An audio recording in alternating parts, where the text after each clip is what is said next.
Queridos amigos, que a paz de Jesus nos envolva nesta manhã. Nós hoje vamos iniciar o nosso Evangelho, convidando a todos a refletir nessa lição tão expressiva e significativa para todos nós. Perda de pessoas amadas, mortes prematuras. Quando a morte ceifa nas vossas famílias, arrebatando sem restrições os mais moços antes dos velhos, costumais dizer: Deus não é justo, pois sacrifica um que está forte e tem grande futuro, e conserva os que já viveram longos anos, cheios de decepções, pois leva os que são úteis e deixa os que para nada mais servem, pois despedaça o coração de uma mãe, privando-a da inocente criatura, que era toda a sua alegria. Humanos, é nesse ponto que precisais elevar-vos acima do terra-terra da vida, para compreenderdes que o bem muitas vezes está longe, que muitas vezes está onde julgais ver o mal, a sábia providência, onde pensais divisar a cega fatalidade do destino. Porque a vez de avaliar a justiça divina pela vossa, podeis supor que o Senhor dos mundos se aplique por mero capricho e vos infligir penas cruéis? Nada se faz sem um fio inteligente, e que seja o que for que aconteça, tudo tem sua razão de ser. Se percrutasseis melhor todas as dores que vos advêm, nelas encontraríeis sempre a razão divina, razão regeneradora, e os vossos miseráveis interesses se tornariam de tão secundária consideração que o atiraríeis para o último plano. Crede-me, a morte é preferível numa encarnação de 20 anos a esses vergonhosos desregramentos que pungem famílias respeitáveis, dilaceram corações de mães e fazem que antes do tempo embranqueçam os cabelos dos pais. Frequentemente, a morte prematura é um grande benefício que Deus concede àquele que se vai e que assim preserva das misérias da vida ou das seduções que ainda lhe acarretassem a perda. Não é vítima da fatalidade aquele que morre na flor dos anos. É que Deus julga não convir que ele permaneça por mais tempo na terra. É o morrer da desgraça, dizeis, ver cortado o fio de uma vida tão prenhe de esperança. De que esperanças falais? Das da terra, onde o liberto haverá podido brilhar, abrir caminho e enriquecer? Sempre essa visão estreita, incapaz de levar acima da matéria. Sabeis qual teria sido a sorte dessas vidas, ao vosso parecer tão cheios de esperança? Quem vos diz que ela não seria saturada de amarguras? Desdenhais, então, das esperanças da vida futura, ao ponto de lhes preferirdes as da vida efêmera que arrastais na terra?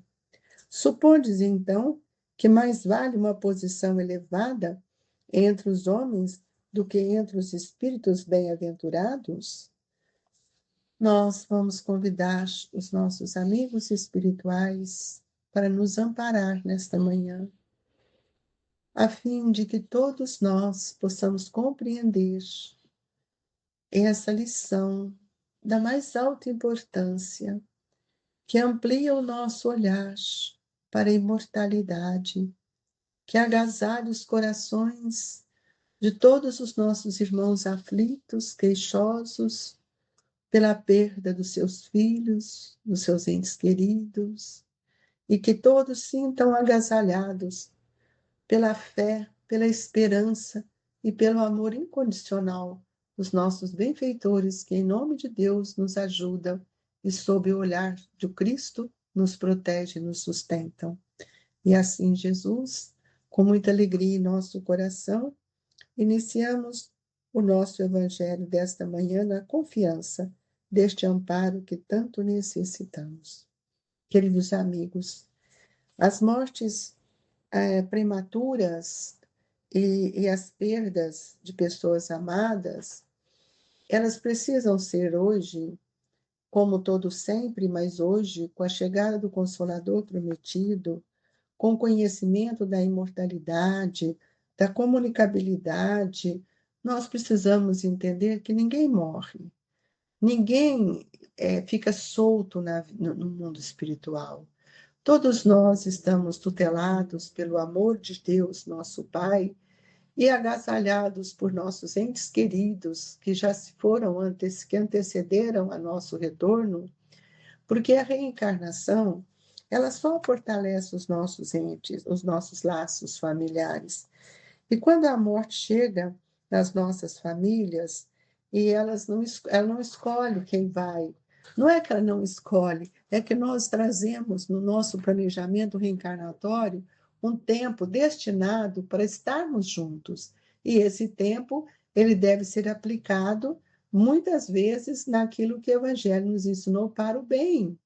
E nós, muitas vezes, choramos quando nós temos as nossas perdas, seja de um filho, seja do irmão, seja um pai, seja uma mãe. Muitas vezes o choro que vem não é só o choro da morte, é o choro do apego, é o choro de muitas vezes não ter contribuído com aquilo que realmente o espírito necessitava. Então, Deus, ele não é injusto, Deus é justo. Deus, ele não nos cobra, ele nos oferece oportunidades. A reencarnação é sempre uma oportunidade para reencontrar conosco, com esses espíritos que amamos, que vêm para nos auxiliar. E o Evangelho desta manhã nos traz isso de uma beleza tão grande, quando ele diz assim: humanos, é nesse ponto que precisais elevar acima da terra, a terra da vida, que para compreendermos que o bem muitas vezes está onde julgais ver o mal, a sábia providência, onde pensais divisar, a cega fatalidade do destino. Então, o que ele está dizendo com isso? Porque nós, enquanto mães, nós choramos, nós lamentamos, e eu sei que não tem uma dor maior, é como se arrancasse de dentro de nós aquilo que nós mais temos de precioso, que são os nossos filhos. Mas os nossos filhos não são nossos. E é nesse apego, muitas vezes nós perguntamos para nós, onde erramos? Onde não conseguimos atender aquilo que aquele espírito necessitava?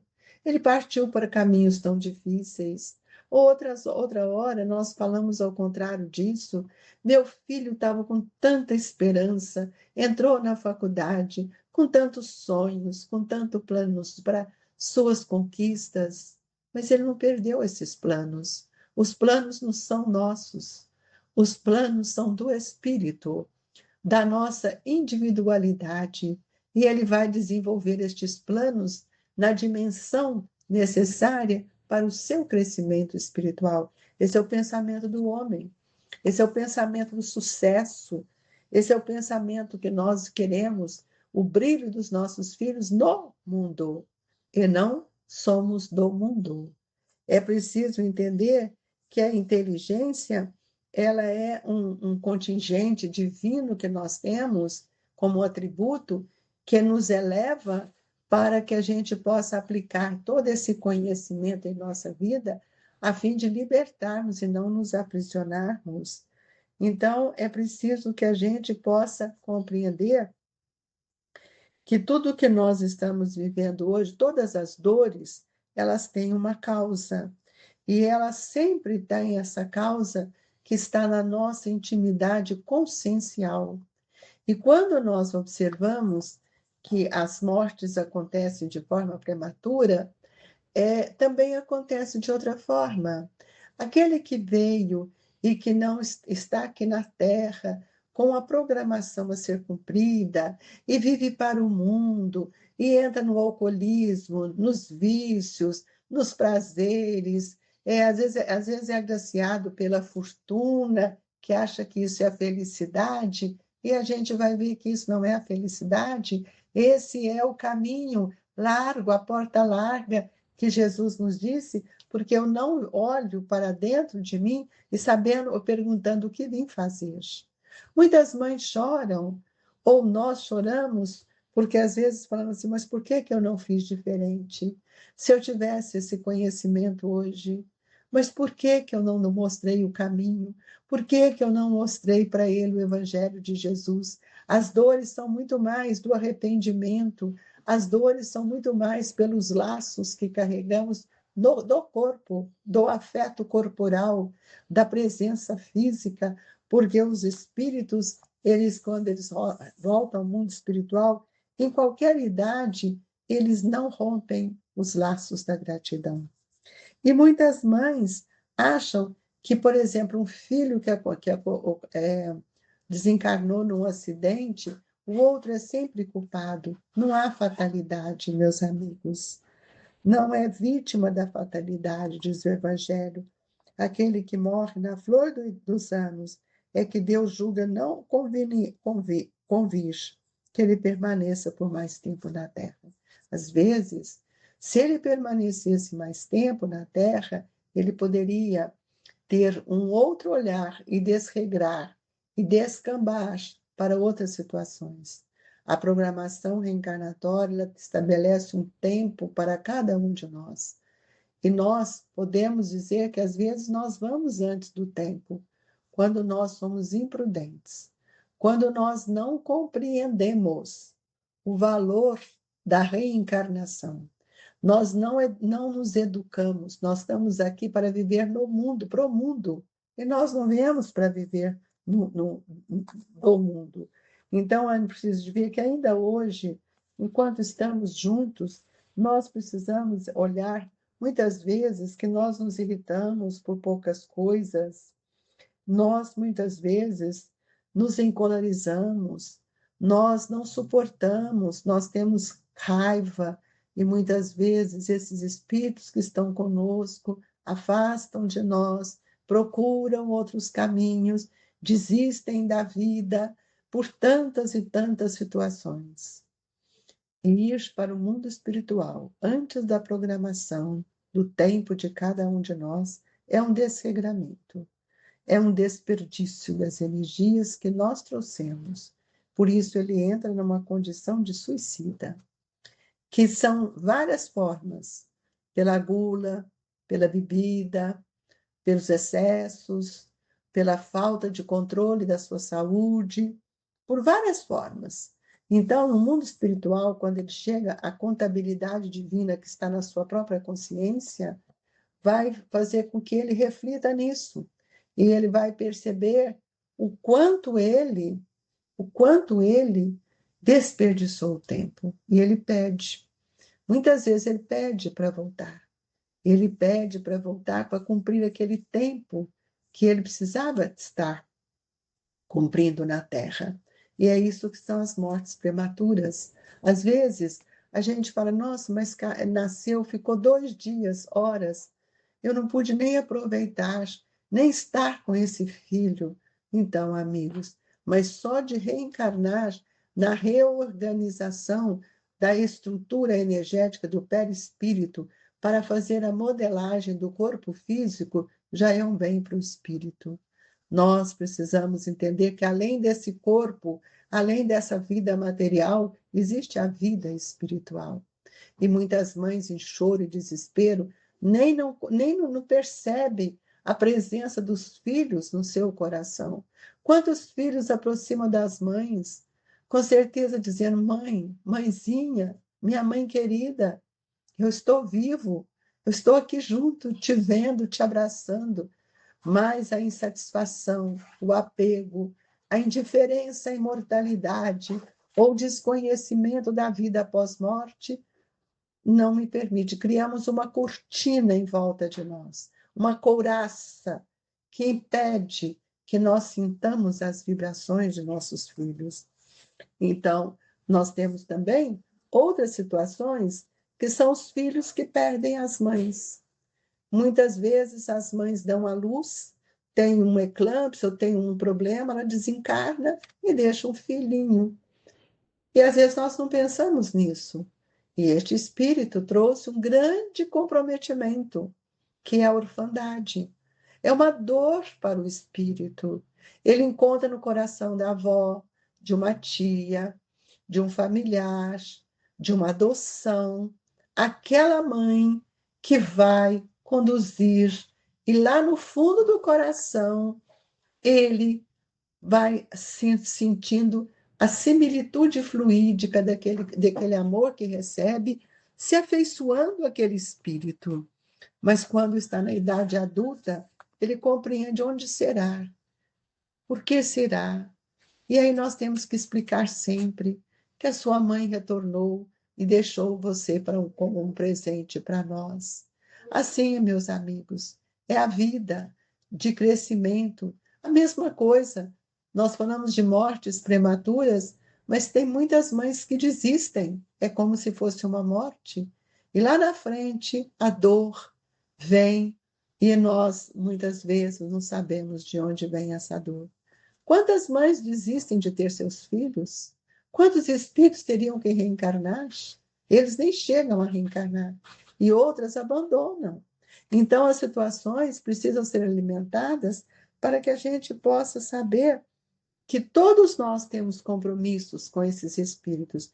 E o Evangelho nos diz aqui nessa mensagem de Samson: mães, sabei que vossos filhos bem-amados estão perto de vós. Sim, estão muito perto. Seus corpos fluídicos vos envolvem. Seus pensamentos vos protegem. A lembrança que deles guardais os transporta de alegria. Mas também as vossas dores, desarrazoadas, os afligem, porque denotam falta de fé e exprimem uma revolta contra a vontade de Deus. Que Jesus nos abençoe e que a paz divina do nosso Mestre possa agasalhar todos nós nesta manhã, pedindo aos espíritos amigos que nesta hora possa nos transmitir o passe, para que nós sejamos fortalecidos e que possamos agradecer a Deus pela bênção do Evangelho, a bênção do passe. Senhor, fortaleça os nossos corações e que nesse momento sintamos abraçados pelos entes queridos que já voltaram ao mundo dos espíritos. Amado Jesus, que as suas mãos se estendam sobre nós, amenizando as nossas dores e permitindo que nossos entes queridos, filhos, amigos, pais, familiares que já retornaram, recebam de nós a nossa gratidão. Que a água seja fluidificada e que a bênção do amparo se estabeleça em nossos corações. Se conosco, Jesus, hoje, agora e sempre, que assim seja.